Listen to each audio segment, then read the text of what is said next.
தேவனுடைய பரிசுத்த நாமத்துக்கு மகிமை உண்டாவதாக. ஆண்டவரும் உலக இரட்சகருமாகிய இயேசு கிறிஸ்துவின் இனிதான நாமத்தினாலே உங்களுக்கு எங்களுடைய அன்பின் நல் வாழ்த்துக்கள். இந்த 2வது மாதத்தின் கடைசி கர்த்தருடைய நாளிலே வந்திருக்கிற நமக்கு கர்த்தர் என்ன வார்த்தையை வைத்திருக்கிறார் என்பதை கேட்க ஆவலோடு காத்திருக்கிற உங்களை கர்த்தர் ஆசீர்வதிப்பாராக. இந்த 2வது மாதத்தின் கடைசி கர்த்தருடைய நாளிலே கர்த்தருடைய வார்த்தைக்காக காத்திருந்த போது இந்த மாதத்தின் வாக்குத்தத்த வசனத்திலிருந்தே இந்த மாதத்தின் கடைசி செய்தியை கர்த்தர் நமக்கு கொடுத்திருக்கிறார். இந்த மாதத்துக்குரிய வாக்குத்தத்த வசனத்தை நாம் வாசிக்கலாமா? எரேமியா தீர்க்கதரிசியின் புஸ்தகம் 32ஆம் அதிகாரம் 27வது வசனத்தை நான் உங்களுக்கு வாசிக்கிறேன். எரேமியா 32ஆம் அதிகாரம் 27வது வசனம்.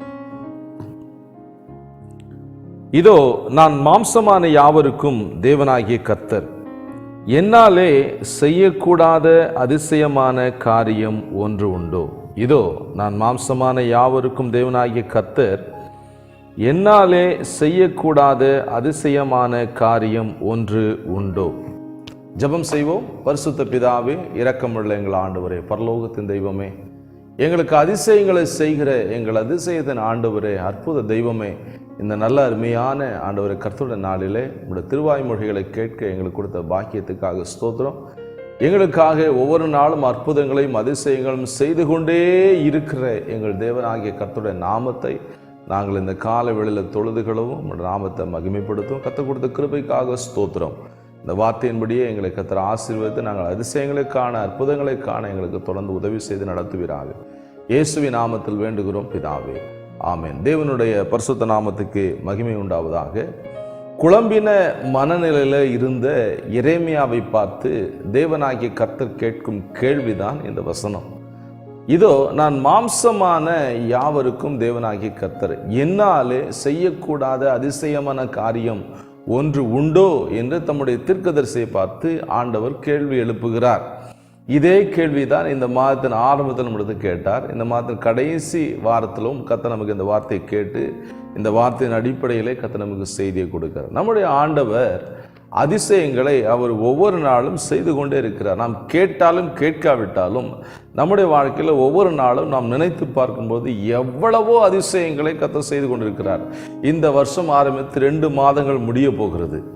கர்த்தர் நமக்கு செய்த எவ்வளவு அதிசயங்கள் பாருங்க. இந்த 2 மாதத்தை கடந்து வருவதற்கு முன்பாக எத்தனை மரணங்கள், எத்தனை சேதங்கள், எத்தனை துக்கமான சம்பவங்கள் எல்லாவற்றையும் கடந்து நாம் இந்த நாளில் ஜீவனோடு இருப்பது மிகப்பெரிய அதிசயம். கர்த்தர் நம்மை அதிசயமாய் உண்டாக்கியிருக்கிறார் என்று சங்கீதக்காரன் சொல்கிறார். நம்மை உண்டாக்கப்பட்டதே நாம் அதிசயம்தான். நான் பிரமிக்கத்தக்க அதிசயமாய் உண்டாக்கப்பட்டபடியால் உம்மை துதிப்பேன் என்று சங்கீதம் 139ஆம் சங்கீதம் 14வது வசனத்திலே சங்கீதக்காரன் முழங்குகிறார். நம்முடைய ஆண்டவர் நேற்றும் இன்றும் என்றும் மாறாத தேவன். அவர் நேற்றும் நமக்கு அதிசயங்களை, அற்புதங்களை செய்திருக்கிறார். இப்பொழுது நமக்கு அதிசயங்களை, அற்புதங்களை செய்து கொண்டிருக்கிறார். நாளையும் கர்த்தர் நமக்கு அதிசயங்களையும் அற்புதங்களையும் செய்கிற ஆண்டவராய் இருக்கிறார். 2 கொரிந்தியர் 1ஆம் அதிகாரம் 10வது வசனத்தில், இதுவரைக்கும் எங்களை மரணத்திற்கு தப்புவித்தார், இப்பொழுதும் அவர் எங்களை தப்புவித்துக் கொண்டிருக்கிறார், இனிமேலும் அவர் எங்களை தப்புவிப்பார் என்று அப்போஸ்தலனாகிய பவுல் கொரிந்தியருக்கு 2ஆம் நிருபத்தில் முழங்குவதை நாம் வாசிக்கிறோம். பிரியமானவர்களே, அவர் நமக்கு அதிசயங்களை ஒவ்வொரு நாளும் செய்திருக்கிறார், செய்து கொண்டிருக்கிறார், இனிமேலும் செய்ய போகிறார். சரி, இந்த மாதத்தின் வாக்குத்தத்தத்தின் அடிப்படையிலேயே கர்த்தர் இன்றைக்கு நமக்கு என்ன செய்தி வைத்திருக்கிறார், கர்த்தர் இன்றைக்கு நமக்கு என்ன அதிசயத்தை செய்திருக்கிறார், இனிமேலும் என்ன செய்ய போகிறார் என்பதை குறித்து கர்த்தர் நம்மோடு பேச போகிறார். எசேக்கியேல் தீர்க்கதரிசியின் புத்தகம் 36ஆம் அதிகாரத்தில் 36வது வசனத்தை நீங்கள் வாசிங்கன்னா, அங்கே ஒரு அதிசயத்தை கர்த்தர் நான் செய்ய போகிறேன் என்பதை ஆண்டவர் திருவிழம்பற்றுகிறார். எசேக்கியேல் 36ஆம் அதிகாரத்தில் உள்ள 36வது வசனத்துக்கு நேராக நம்முடைய கவனத்தை திருப்ப பரிசுத்த ஆவியானவர் நமக்கு உதவி செய்வாராக. அந்த வசனத்தை நான் உங்களுக்கு வாசிக்கிறேன். தயவுசெய்து என்னோடு இணைந்து கொள்ளுங்கள். கர்த்தராகிய நான் நிர்மூலமானவைகளை கட்டுகிறேன் என்றும் பாழானதை பயிர் நிலமாக்குகிறேன் என்றும் அப்பொழுது உங்களை சுற்றிலும் உள்ள மீதியான ஜாதிகள் அறிந்து கொள்வார்கள். கர்த்தராகிய நான் இதை சொன்னேன், இதை செய்வேன். நமது ஆண்டவராகிய தேவன் அவர் அதிசயங்களை செய்கிறவர் மட்டுமல்ல, அவர் சொன்னதை அவர் செய்து முடிக்கிற தேவன். இங்கே ஒரு அதிசயமான காரியத்தை தீர்க்க தரிசனமாக அந்நிய தேசத்தில் அடிமைப்பட்டிருக்கிற இஸ்ரவேல் மக்களை பார்த்து சொல்லுகிறார், நான் உங்களை மீண்டும் கட்டுவேன், பாழானதை அழிந்து போனதை உருவற்று போனது நான் மீண்டும் உங்களுடைய வாழ்க்கையை நான் கட்டுவேன். உருவமே இல்லாத இனி உங்கள் வாழ்க்கை இருக்குமா என்று நீங்கள் கேள்விக்குறியோடு இருக்கிற உங்கள் வாழ்க்கையை ஆண்டவர் சொல்கிறார், நான் கட்டுவேன் அப்படிங்கிறார். நான் பாழானதை பயிர் நிலமாக்குகிறேன் என்று சொல்லுகிறார். இனி இந்த நிலத்தில் பயிரிட முடியாது, இனி என்னுடைய வாழ்க்கையில் ஒரு செழிப்பை காண முடியாது, ஒரு அறுவடையே இருக்காது என்று முடிவுக்கு வந்துவிட்ட உங்களை பார்த்து கர்த்தர் சொல்லுகிறார், நான் பாழானதை பயிர் நிலமாக்குகிறேன். பாழாய் போனதை பயிர் நிலமாக்கவும் அழிந்து போனதை மீண்டும் உருவாக்குகிற வல்லமை வானத்தையும் பூமியும் படைத்த பரலோக பிதாவாகிய தேவனிடத்தில் மாத்திரமே உண்டு. அவர் தம்முடைய சொந்த குமார் ரட்சகராக இயேசு கிறிஸ்துவை நமக்கு அனுப்பி கொடுத்தார். அவரிடத்துல எல்லா வல்லமையும் உண்டு. அவரால் மாத்திரமே பாழாய் போனதை பயிர் நிலமாக்கவும் உருவற்றிருக்கிற காரியங்களை உருவேற்படுத்தவும் அவரால் மாத்திரமே முடியும். அது மட்டுமல்ல, புறஜாதி ஜனங்கள் மத்தியில் நாம் வாழ்ந்து கொண்டிருக்கிற இடத்துல கர்த்தர் நம்மை உயர்த்தி தம்முடைய நாமத்தை மகிமைப்படுத்த ஆண்டவரால் மாத்திரமே முடியும். இதை தான் அவர் இந்த நாளில் அதிசயமாக நமக்கு அறிவிக்கிறார். அதை அறிவித்த ஆண்டவர் சொல்றார், நானே இதை செய்து முடிப்பேன் என்று ஆண்டவர் சொல்லுகிறார். பிரியமானவர்களே, இப்படிப்பட்ட தேவனை தெய்வமாக கொண்டிருக்கிற நீங்களும் நானும் பாக்கியம் உள்ளவர்கள். இப்படிப்பட்ட பாக்கியத்தை பெற்றுக்கொள்ள நாம் என்ன செய்ய வேண்டும்? பாக்கியத்தை கர்த்தர் அறிவிச்சிட்டார், அதிசயத்தை கர்த்தர் அறிவிச்சிட்டார். ஆனால் செய்யத்தக்க, அதை பெற்றுக்கொள்ளத்தக்கதான ஒரு சில வழிகள் உண்டு. அதை இந்த நாளிலே பரிசுத்த ஆவியானவர் நமக்கு கோடிட்டு காண்பிக்க போகிறார். அந்த அதிசயம் என்ன, அந்த அதிசயத்தை பெற்றுக்கொள்ள வழி என்ன என்பதை குறித்து இந்த நாளிலே நாம் கவனிக்க வேண்டும். தேவனாகிய கர்த்தர் சொல்லிட்டாரு இந்த எசேக்கியேல் 36:36 கர்த்தராகிய நான் நிர்மூலமானதை கட்டுகிறேன், பாழானதை பயிர் நிலமாக்குகிறேன். அது மட்டுமல்ல, நீங்கள் குடியிருக்கிற ஜனங்கள் மத்தியில் உங்களை நான் சாட்சியாக நிறுத்துவேன், உங்களுடைய தலைகளை உயர்த்துவேன், அவர்களுக்கு நான் தேவன் என்பதை உங்களுக்கு ஆசீர்வாதத்தை கொடுக்கும்போது அவர்களுக்கு நான் தேவன் என்று அவர்கள் உணர்ந்து கொள்வார்கள். பிரியமானவர்களே, இந்த நல்ல அருமையான கால வேளையிலே நாம் செய்ய வேண்டிய முக்கியமான காரியங்கள் என்ன? தேவன் இந்த காரியத்தெல்லாம் அதிசயமாக அறிவிச்சிட்டார். இதுக்கு நாம் செய்ய வேண்டிய முதல் காரியம் என்ன? இதே எசேக்கியேல் 36 37 நான் உங்களுக்கு வாசிக்கிறேன். கர்த்தராகிய நான் இந்த காரியத்தெல்லாம் சொல்லுகிறேன், இதெல்லாம் செய்யறதுக்கு நீங்கள் என்ன செய்யணும் கேட்டால், என்னுடைய அனுக்கிரகம் உங்களுக்கு தேவை. அந்த அனுக்கிரகத்தை பிறகு நீங்கள் விண்ணப்பம் பண்ணணும் அப்படிங்கிறார். நான் அனுக்கிரகம் செய்யும்படி அவர்களின் இடத்தில் விண்ணப்பம் பண்ண வேண்டும் என்று எசேக்கியேல் தீர்க்கதரிசி வழியாக இஸ்ரவேல் மக்களுக்கு சொல்லுகிறார். இன்றைக்கு நமக்கு பரிசுத்த ஆவியின் வழியாக சொல்லுகிற வார்த்தை என்ன அப்படின்னு கேட்டீங்கன்னா, தேவ அனுக்கிரகம் இல்லாமல் இந்த அதிசயம் நடக்காது. இந்த அதிசயம் நடக்கிறதுக்கு தேவ அனுக்கிரகம் தேவை. தேவ அனுக்கிரகத்தை பெற்றுக்கொள்ள என்ன வழி? அதுதான் இன்னைக்கு செய்தி. தேவ அனுக்கிரகத்தை பெற்றுக்கொள்ள முதலாவது வழி, அவரிடத்தில் விண்ணப்பம் பண்ண வேண்டும், ஜெபிக்க வேண்டும். ஜெபம் என்பது தேவனையும் மனிதனும் இணைக்கிற ஒரு காரியம். ஜெபத்தில் முதலாவது நம்முடைய பாவங்களை அறிக்கை செய்து நல்ல உறவை முதலாவது தேவனிடத்தில் ஏற்படுத்திக் கொள்ள வேண்டும்.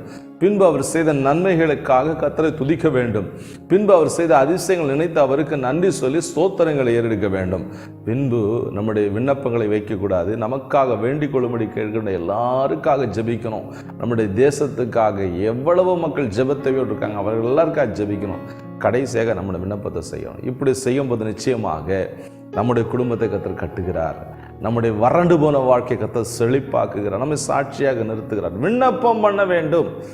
ஆண்டவராகிய இயேசுவிடம் அவருடைய சீஷர்கள் வந்து கேட்குறாங்க, எங்களுக்கு விண்ணப்பம் பண்ண சொல்லிக் கொடுங்க இயேசு ஐயான்னு கேட்டவுடனே மத்தேயு 6:9-13 இயேசு கிறிஸ்து சொல்லிக் கொடுக்குற ஜெபம், பரமண்டலங்கள் இருக்கிற எங்கள் பிதாவே, உம்முடைய நாமம் பரிசுத்தப்படுவதாக, உம்முடைய ராஜ்யம் வருவதாக, உம்முடைய சித்தம் பரமண்டலத்தில் செய்யப்படுகிறது போல இந்த பூமியிலே செய்யப்படும். ஜெபம் என்றாலே தேவ சித்தத்துக்கு முற்றிலுமாக ஒப்பு கொடுப்பது தான்.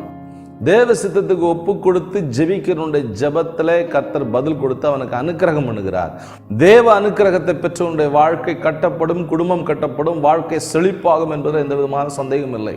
இந்த காலவெளியில் கர்த்தர் சொல்கிற முக்கியமான வார்த்தை, நீங்கள் கர்த்தரிடத்தில் விண்ணப்பம் பண்ண வேண்டும். உங்களை தாழ்த்தி பரலோக பிதாவிடம் உங்களுக்கென்று ஒரு தொடர்பை ஏற்படுத்தி கொண்டு பாவங்களை அறிக்கை செய்து நல்ல சமாதானமான உறவை தேவனிடத்தில் ஏற்படுத்தி கொண்டு நீங்கள் ஜெபிக்க ஆரம்பிக்கணும். தேவ சித்தத்துக்கு அர்ப்பணித்து நீங்கள் ஜெபிக்க உங்களை விட்டு கொடுக்க வேண்டும். அப்படிப்பட்ட ஜெபத்துக்கு அவர் உடனடியாக பதிலை கொடுக்கிறார். தேவ சித்தத்துக்கு விட்டு கொடுப்பது தான் ஜெபம். பரலோக ராஜ்யத்தின் ஆளுகைக்கு விட்டு கொடுப்பது தான் ஜெபம்.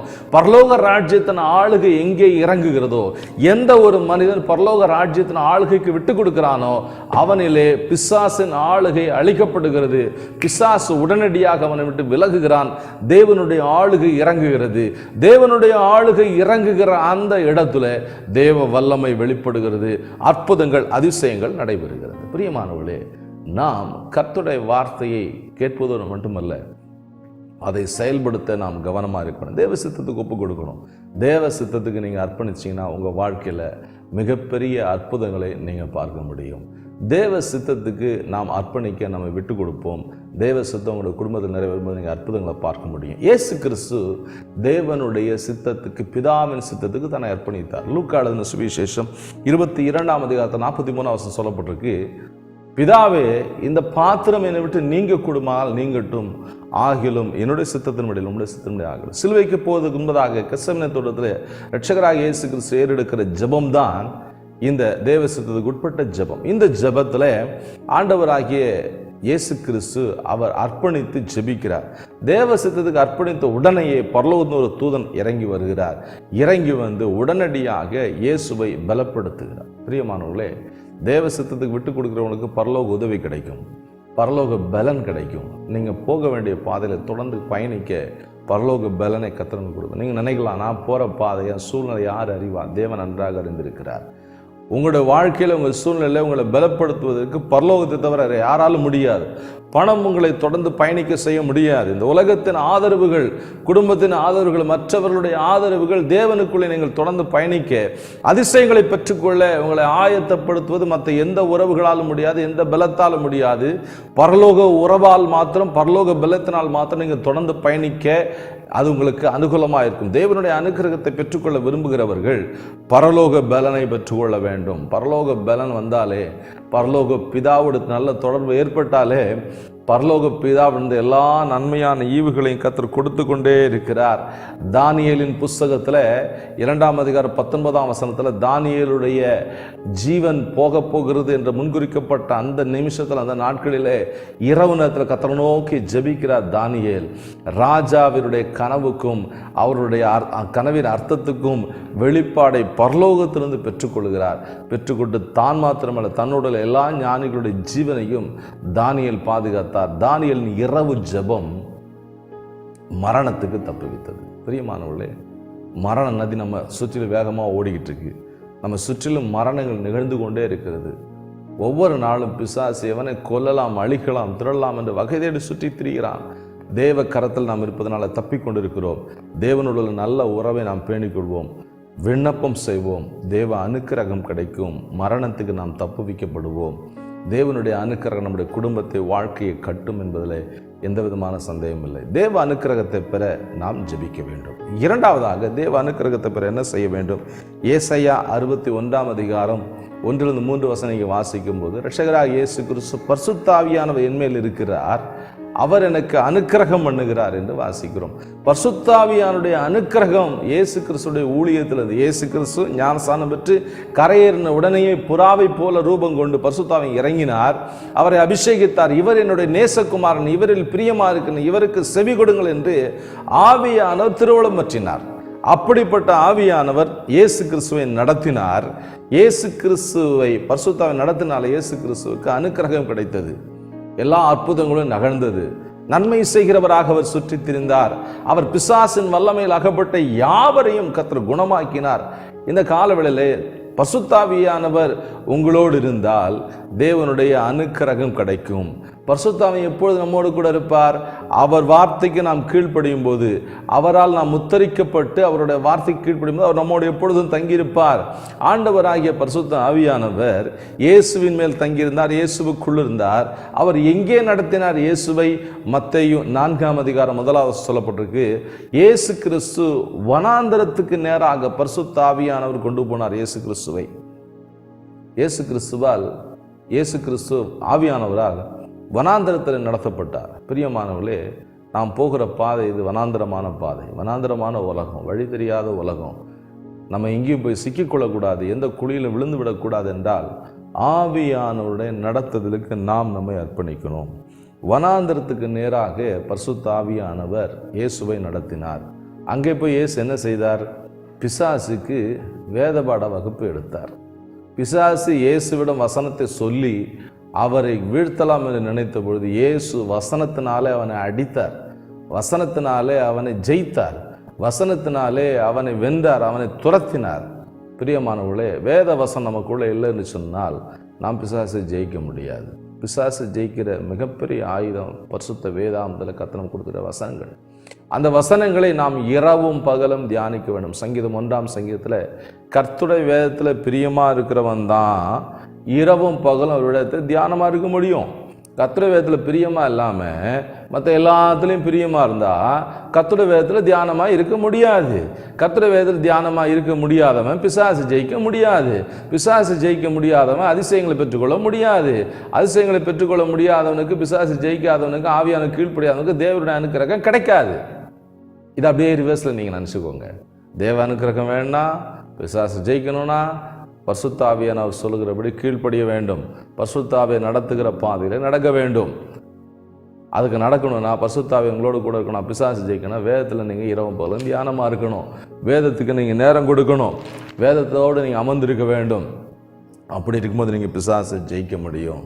இயேசு கிறிஸ்துவை பரிசுத்த ஆவி வனாந்தரத்துக்கு நடத்தினார். இயேசு கிறிஸ்துவில் விழுந்த வேத வசனங்கள் பிசாசை ஜெயித்தது. இரண்டாவது, இயேசு கிறிஸ்துவை பரிசுத்த ஆவி எங்கே நடத்தினார்?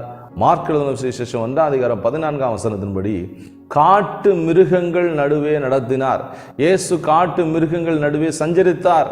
இன்னைக்கு நம்ம காட்டு மிருகங்கள் நடுவே இல்லாட்டாலும் காட்டு மிருகங்களை போல இருக்கிற மனிதர்கள் நம்ம சுற்றி இருக்கிறாங்க. கடித்து பட்சிக்கிற மனிதர்கள் இருக்கிறாங்க. மிருக குணமுள்ள மனிதர்கள் இருக்கிறாங்க. 80 வயது தாத்தா 3 வயது சிறுமியை கற்பழிக்கிறார். மிருக குணம். பெண்களுக்கு நடக்க நிகழ்த்தப்படுகிற சேதங்கள், அப்படிப்பட்ட மோசமான காரியங்கள் மிருகத்தனமான மனிதர்களால் நடைபெறுகிறது. பிரியமானவர்களே, மிருகங்கள்லாம் விட்டாலும் மிருகத்தை விட மோசமான மனிதர்கள் நம்மை சுற்றி இருக்கிறாங்க. நம்ம ரொம்ப கவனமாக இருக்கணும். பரிசுத்த ஆவியானவரால் நடத்தப்படுகிற மனிதனை மிருக குணமுள்ள மனிதர்கள் ஒன்றும் செய்ய முடியாது. இயேசு கிறிஸ்து காட்டு மிருகங்கள் நடுவே சஞ்சரித்தார். அதுக்கு அடுத்த லைன் சொல்லப்பட்டிருக்கு, தேவ தூதர்கள் வந்து அவர்களுக்கு ஊழியம் செய்தார்கள். ஆவியானவர் நடத்துகிறபடி நம்ம நடந்தோன்னா பரலோக உதவி நமக்கு இருக்கும். பரலோக ஊழியம் நமக்கு கிடைக்கும். நம்முடைய ஊழியத்தில் பரலோகம் தொடர்போடு இருக்கும். நிச்சயமாக கர்த்தர் நம்மை நடத்துவார். காட்டு மிருகங்கள் நடுவே சஞ்சரித்த இயேசுவுக்கு தேவ தூதர்கள் இறங்கி வந்து உதவி செய்தார்கள். பிரியமானவர்களே, நாம் இந்த கால வேளையில் தேவனுடைய கரத்தில் நம்ம அர்ப்பணிப்போம். ஆவியானவர் நடத்துகிற வனாந்திர பாதைக்கு அர்ப்பணிப்போம். ஆவியா நடத்தி செல்கிற காட்டு மிருகங்கள் நடுவே போவதற்கு நாம் நம்மை அர்ப்பணிப்போம். அப்படிப்பட்ட சூழ்நிலையில் போகும்போது நிச்சயமாக கர்த்தர் நம்மோடு இருப்பார். எப்பொழுதும் இதே சூழ்நிலை நடத்திட்டு இருக்க மாட்டார். புல்லுள்ள இடங்களிலே அமர்ந்த தண்ணீரிலே கர்த்தர் நம்மை நடத்த உண்மையின் நீதியும் உள்ளவருமா இருக்கிறார். கொஞ்ச காலம் கர்த்தர் நடத்துகிற பாதையில் நடக்கும்போது பின்பு நன்மை செய்கிறவராக இயேசு சுற்றி திரிந்தார். ஆவியானுடைய நடத்துவதற்கு நாம் நம்மை அர்ப்பணிக்கும் போது நிச்சயமாக தேவனுடைய அனுக்கிரகம் கிடைக்கும். தேவனுடைய அனுக்கிரகம் கிடைக்க முதலாவது விண்ணப்பம் பண்ண வேண்டும். தேவனுடைய அனுக்கிரகம் கிடைக்க இரண்டாவது நாம் செய்ய வேண்டிய முக்கியமான காரியம் ஆவியானவருடைய நடத்துதலுக்கு அர்ப்பணிக்க வேண்டும். மூன்றாவதாக தேவனுடைய அனுக்கிரகம் கிடைக்க என்ன செய்ய வேண்டும்? ஆதியாகமம் 30ஆம் அதிகாரம் 24ஆம் வசனத்தில் யாக்கோபு தன்னுடைய மூத்த சகோதரன் ஏசாவை பார்த்து சொல்ல, கர்த்தர் எனக்கு அனுக்கிரகம் பண்ணி இருக்கிறார், எனக்கு வேண்டியதெல்லாம் இருக்குது. 2 பரிவாரங்களோடு சொந்த தேசத்தை திரும்ப வந்து கொண்டிருக்கிற யாக்கோபை எதிர்த்து ஏசா 400 பேரோட வருகிறார். 20 வருஷத்துக்கு முன்னால் உள்ள பகை இன்றைக்கு எதிர்நோக்கி வருகிறது. ஏசாவுக்கு முன்பாக எல்லாவற்றையும் அறிந்த ஏசா தேவ சமூகத்தில் அமர்ந்தான். தேவனோடு தனித்திருந்தான். தேவனுடைய அனுக்கிரகம் அவனுக்கு கிடைச்சது. அவன் முன்பு சம்பாதித்ததெல்லாம் தேவ அனுக்கிரகம் இல்லாவிட்டால் எல்லாவற்றையும் இழந்திருப்பான். தேவ அனுக்கிரகம் அந்த இரவில் அவன் மேலே இறங்கினதுனால அவன் போராடி தேவனோடு போராடி ஜெபித்த ஆசீர்வாதத்தை பெற்றுக்கொண்டதுனால அவன் சம்பாதித்தவை தப்பியது. இன்னைக்கு கோடி கோடியாக சொத்து சேர்த்து வச்சுட்டு யாரும் அவனை இன்னும் பண்ண முடியாது நீங்கள் நினைக்காதீங்க. தேவ அனுக்கிரகம் இல்லைன்னா எல்லாம் ஒரு ½ அன் ஹவரில் அழிஞ்சு போக முடியும். சுனாமி வந்தப்போ ஜப்பானில் இருக்கிற பெரிய தொழிலதிபர்களோட நிலையெல்லாம் என்ன? 11 கம்பெனி 15 கம்பெனி வச்சுருக்கிறவங்களாம் ஓவர் நைட்டில் எல்லாம் காலி. எல்லாம் காரையும் அடிச்சுட்டு போயிடுச்சு, ஒன்றுமே இல்லை. மறுநாள் காலையில் ஒரு துண்டு அப்பத்துக்காக பெரிய தொழிலதிபரெல்லாம் லைனில் நிற்கிறாங்க. தேவனால் நம்மை அரண்மனையில் அமர வைக்க முடியும், நடுரோட்டு கொண்டு வந்து விடவும் முடியும். தேவனால் கூடாத காரியம் ஒன்றுமில்லை. என்னால் செய்யக்கூடாத அதிசயமான காரியம் ஒன்று உண்டோ என்று கேட்கிற ஆண்டவர் சொல்லுகிற கடைசி ஆலோசனை என்னன்னு கேட்டிங்கன்னா, நீ என்னோடு தனித்திருக்க வேண்டும். எனக்கு நேரம் கொடுக்குறியா? உனக்கு நான் எல்லாவற்றையும் கொடுக்குறேன், நீ என்னோடு தனித்து அமர்ந்திருக்கிறியா? யாக்கோபு தனித்திராவிட்டால் எல்லாவற்றையும் இழந்திருப்பான். பிரியமானவர்களே, நீங்கள் தேவனோட தனித்து நேரத்தை செலவழிங்க. தேவனை உறுதியாக பிடிச்சுக்கோங்க. கர்த்தர் கொடுத்ததை கர்த்தர் உங்களுக்கு காப்பாற்றி கொடுப்பார். அவர் கொடுத்த குடும்பத்தை கர்த்தர் காத்து கொடுப்பார். அவர் கொடுத்த ஆசீர்வாதங்களை கர்த்தர் காப்பாற்றுவார். யோபுவுக்கும் அவனுக்கு உண்டான எல்லாவற்றையும் கர்த்தர் வேலையை எடுத்து வைத்திருந்தார். யோபுக்கும் அவனுக்கு உண்டான எல்லாவற்றையும் சுற்றிலும் கர்த்தர் வேலையை எடுத்தும் விட்டார். மீண்டும் இரட்டத்தனையாக கர்த்தர் கொடுத்தும் விட்டார். அவனை ஆசீர்வதித்தார். பிரியமானவர்களே, எதை வேண்டுமானால் நம்முடைய ஆண்டவர் செய்வார். அவரால் செய்யக்கூடாத அதிசயமான காரியம் ஒன்றுமே இல்லை. தேவனுடைய அனுக்கிரகத்தை பெற்றுக்கொள்ள 3 முக்கியமான முத்தான ஆலோசனைகளை கர்த்தர் நமக்கு கொடுத்திருக்கிறார். முதலாவது, தேவனுடைய அனுக்கிரகத்துக்காக விண்ணப்பம் பண்ண வேண்டும். இரண்டாவது, தேவனுடைய அனுக்கிரகத்துக்காக ஆவியானோடு இசைந்து நடக்க வேண்டும். ஆவியானுடைய ஆலோசனைப்படி நம்ம நடக்க வேண்டும். மூன்றாவதாக, நாம் தேவனோடு தனித்திருக்க வேண்டும். யாக்கோபை போல இன்னும் கர்த்தர் நம்மை பெருக செய்வார். இன்னும் கர்த்தருக்கு உங்களுக்கு அனுக்கிரகத்தை கொடுப்பார். கர்த்தர் உங்களை ஆசீர்வதிப்பாராக. ஜெபிக்கலாம். பரிசுத்த பிதாவே, இரக்கமுள்ள எங்கள் பரலோக தகப்பனை, ஆசீர்வதிக்கப்பட்ட அருமையான அந்த நல்ல ஆண்டவரே, பரிசுத்த நாளுக்காக ஸ்தோத்திரம். அந்த 2வது மாதத்தின் கடைசி கர்த்தருடைய நாளிலே தேவ சமூகத்தில் வந்து நம்முடைய பொன்னான வார்த்தைகளை, எங்களை உருவாக்குகிற வார்த்தைகளை, எங்களை ஆண்டவரை மெருகேற்றுகிற வார்த்தைகளை, எங்களை பெருக செய்கிற வார்த்தைகளை, உங்களுடைய அனுக்கிரகத்தை பெற்றுக்கொள்கிற வார்த்தைகளை கொடுத்தீங்களே ஸ்தோத்திரம். இந்த வார்த்தைகளை கேட்ட மக்களை பிதா குமாரன் பரிசுத்த ஆவி நாமத்தினாலே ஊழியனாக நின்று ஆசீர்வதி ஜெபிக்கிறேன். வழி நடத்துங்க, பாதுகாத்துக் கொள்ளுங்க. இயேசுவின் நாமத்தில் மிகுந்த தாழ்மையோடு வேண்டுகிறோம் அன்பின் பிதாவே. ஆமேன், ஆமேன். God bless you. கர்த்தர் உங்களோடு இருப்பார். கர்த்தர் உங்களை நடத்துவார்.